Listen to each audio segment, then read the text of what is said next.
শুরু হয়ে গেল কলকাতা পুলিশের বার্ষিক ক্রীড়া প্রতিযোগিতা। বিভিন্ন ব্যাটালিয়নের মার্চ পাস্ট দিয়ে ক্রীড়া প্রতিযোগিতার সূচনা করা হয়। এরপর মশাল জ্বালিয়ে আনুষ্ঠানিকভাবে শুরু হয় বার্ষিক ক্রীড়া প্রতিযোগিতা। পুলিশ টিমের পাশাপাশি এবছর 13টি স্কুলও অংশ নিচ্ছে প্রতিযোগিতায়। প্রথম দিনের খেলা শেষে সফল প্রতিযোগীদের পদক পরিয়ে দেওয়া হয়। এদিন প্রতিযোগিতায় কলকাতা পুলিশের সিপি মনোজ ভার্মার পাশাপাশি ছিলেন উচ্চপদস্থ কর্তারা।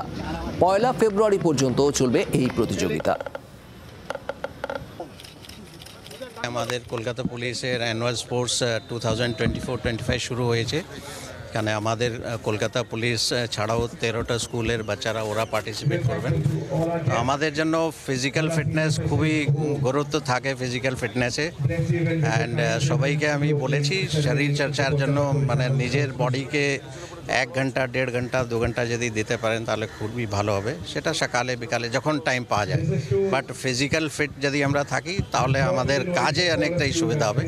এই মেসেজটা আমরা দিতে চাইছি। বাংলার আওয়াজ, বাঙালির আবেগ, জি 24 ঘন্টা।